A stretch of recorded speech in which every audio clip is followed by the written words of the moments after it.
D, wait for it, delightful. Check out the name tag. You're in my world now, Grandma. What's up, nerds? So today I'm coming at you with my Terror on the Prairie review. Of course, if you clicked on this, you knew it was a Terror on the Prairie review. But I got a Daily Wire subscription, and I'll talk about that in just a second and everything. But before I get started on my review and give you my thoughts on that, I want to say two things. One, sorry this is so late. This movie has been out for like a month now or whatever, but I just recently found time to watch it and record this. And so I decided to record it now. And I just want to say that if you like what I do here and you enjoy independent content here on YouTube, please consider subscribing to my channel. YouTube is always changing up their algorithm, and small channels like mine, we always get shoved to the back of the line. So please ask that you like, share, and subscribe. And I thank you in advance. So I'm going to get started on this review, okay? And not waste too much time. I'll try to make this short. So on the mountain plains, a frontier woman must protect herself against a ruthless gang of outlaws hell-bent on revenge. Terror on the Prairie is directed by Michael Polish, written by Josiah Nelson, and stars Gina Carano, Nick Searcy, Donald Carone, Tyler Fisher, Gabriel Kane Day-Lewis, and Heath Freeman, among others. So now all of this started with Gina Carano for me. She was on Star Wars, where I enjoyed her immensely on. And then she started posting stuff that Hollywood didn't like. And a lot of people, because of the politically wise, were so divided these days that because of her political leanings, she was then fired from Star Wars because it wasn't the politics that people in Hollywood tend to lean towards. Now, I personally disagreed with her firing at Disney. I didn't think that even if I disagreed with her 100% on what her politics were or what she posted, it wasn't worth firing her over. And I disagree with it. And I was like, no, I don't like this. I'm going to stand by Gina Carano no matter what on this subject. And if that offends you, fine, I get it. But and just kick rocks, okay? Because I don't care. So I signed up for the Daily Wire and I subscribed to it because of her. And then, they made this movie with her right after she got fired. She did a great interview with Ben Shapiro and everything. Really liked that interview.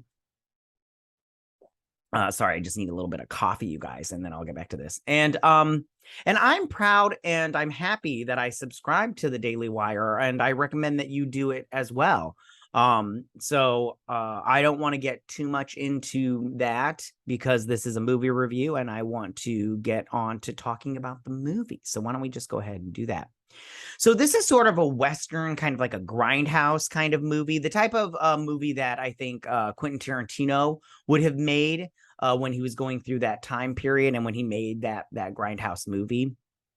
And I feel like this is something kind of like he would have made. He made that, what was it, the Six movie, the Magnificent Six or the Grateful Six or whatever the Six. Anyways, now I'm going to be honest. A small piece of me thought that this movie was going to be a little bit spiritual in the aspects of, when conservatives make movies and everything, or religious groups make movies and they like have the whole movie. And the whole time it's some dude or whatever preaching about God and how he, is giving, how he has a plan for you and you have to give yourself up to him and he will take care of you and all that stuff. And those movies are fine. I'm not trying to crap all over those movies. What's his name? Kirk Cameron, is that his name? Those movies and everything. I'm not trying to diss on those movies because those have their audience, their place. I've watched plenty of those movies and I find them to be very, boring in my opinion. But they're very preachy and that's not what I was interested in. But this movie was not that at all. This movie is balls to the wall and it's so awesome. It's so terrifying and it's so much fun. Okay. So, and it's also gross. I mean, at moments, there really is some like really gross moments. There's an explicit scalping scene. There's a throat being slit at one point in time, people being stabbed, and it's terrifying all the way through. I mean, that scalping scene, which is the very first scene in the movie, was hardcore. And I was like, he was getting while he was getting scalped, I was just wondering, did that guy die from that? Because I think you can survive a scalping. You just have to make sure it doesn't get infected. Or at least I think you can, right? You can live without this, like, because I don't think his brain exposed. I don't know. Maybe he died. I don't know.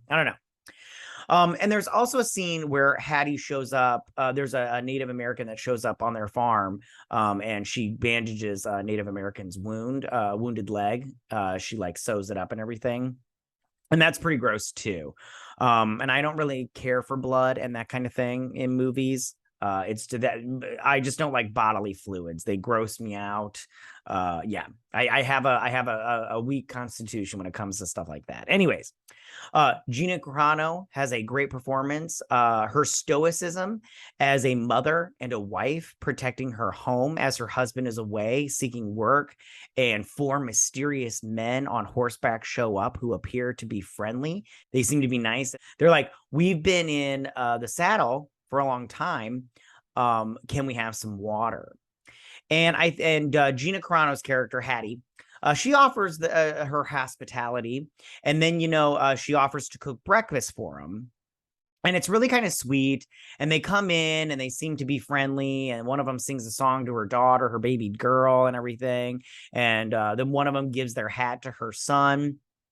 And I personally wouldn't have made them breakfast because, in all reality, I don't know you, but why would you just let someone into your house with your kids and make them breakfast like a stranger? Like, it's like, I wouldn't make breakfast for a stranger. I wouldn't even let a stranger into my house.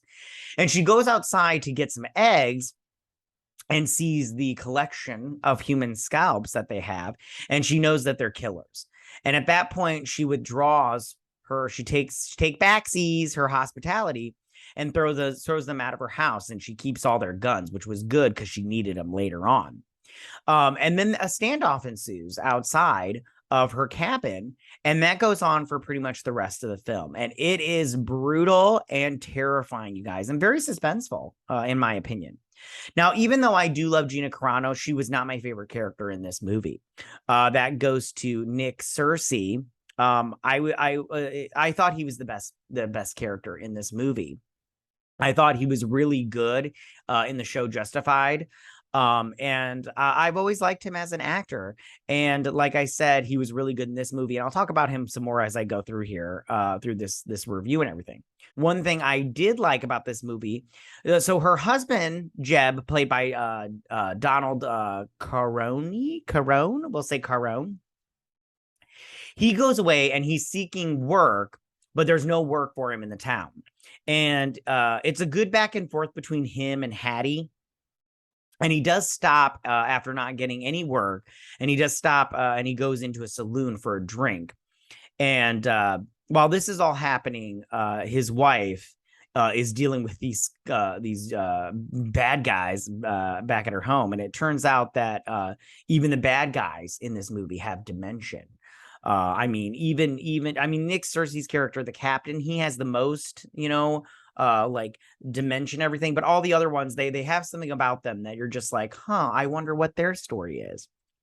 Now, like I said before, Nick Searcy is a revelation in this movie. I mean, he is so good as a villain. You hate him, but you understand. And he explains why this is happening and why he's doing this and why he's angry and why he's a killer. And you believe him. And that is that he lost his daughter during the war because Jeb and his company, I believe they burned down his house / cabin that they thought the captain was in.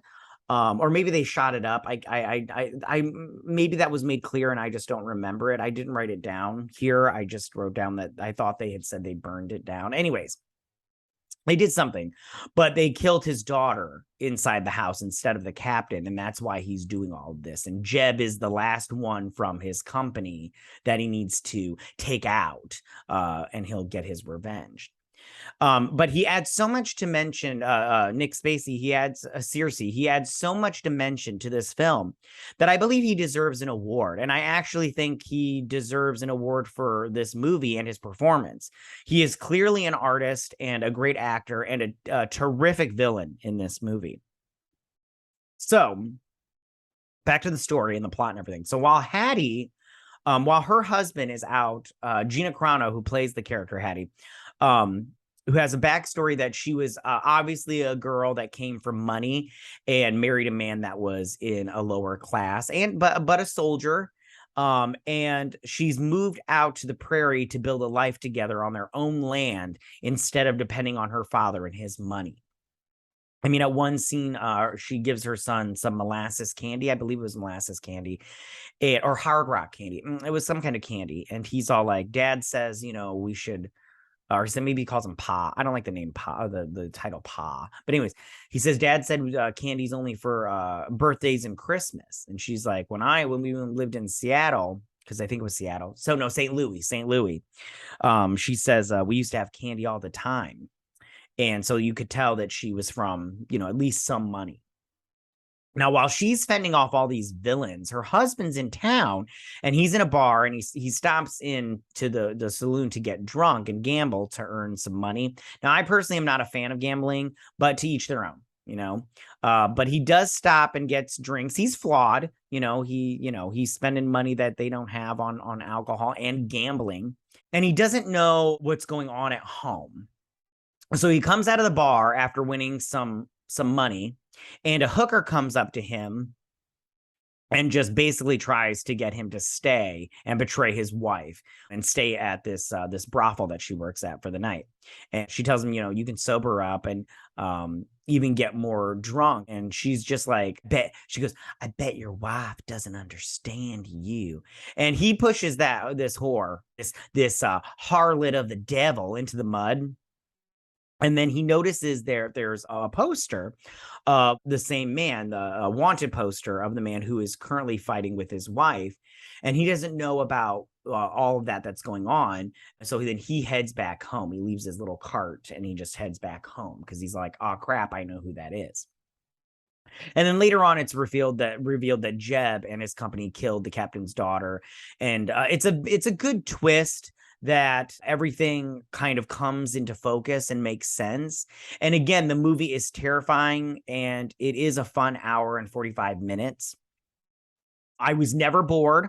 I never wanted to check my phone. I never felt like I wanted to stop watching this movie. It was so scary. It was so well directed. This was directed by Michael Polish, and he's made a beautiful film here. And in its style of genre.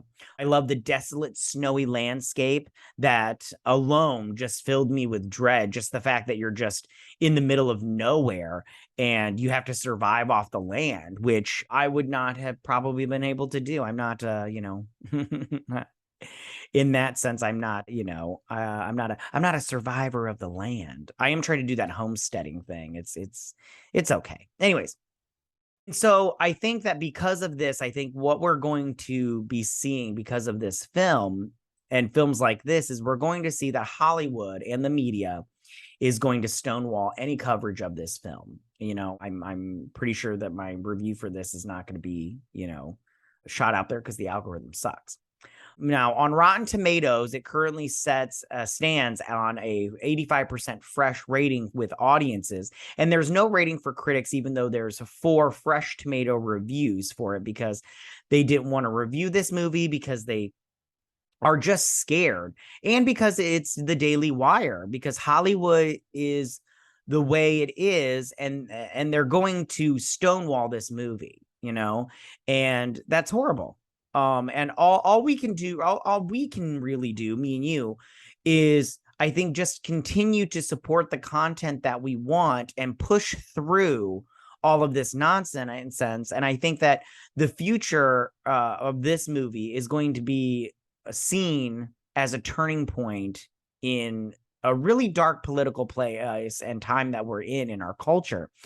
And I think that some people have decided to stand up and decided to create, in spite of all the obstacles and just create great stuff, and I think that's good. I think that's good.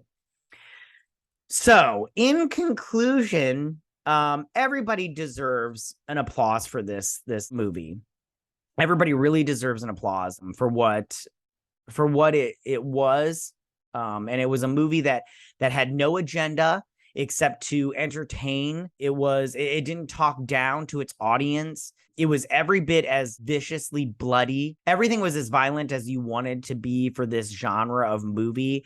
And Gina Carano was terrific in it, and she did a great job. And everybody in this movie did a great job. Yeah, I mean, I can't say enough good things about this movie. And yeah, so let me know what you guys think about this movie. Do you have a Daily Wire subscription, and what do you think about this movie? The Daily Wire has a documentary. I was thinking about reviewing that. I need to watch it and everything. They have a couple more movies. I think they have like 3 other movies. And I was thinking about reviewing those. They have a superhero movie and everything. I'm going to try to watch those and review those within the next month. I'll try my hardest, and hopefully I can get to those and get those out to you guys and give you just my opinion on them and everything. But yeah, all right, tell me, what did you guys think about this movie? Did you like this movie? Did you not like this movie? Did you like Gina Carano's performance? Are you like me? Spiersy, sorry, was your favorite character. Nick Spiercy's character, the captain, he was your favorite character. I just thought he was the best part of the movie. I love Gina Carano, but I really did like his character. But yeah, tell me what you guys thought. Go ahead and leave all your comments in that section down below. If you like this video, go and hit that like button. I won't mind. If you're new to my channel, please hit that subscribe button. I'd greatly appreciate it. I will see you guys on my next movie review. You guys have a good day. Bye.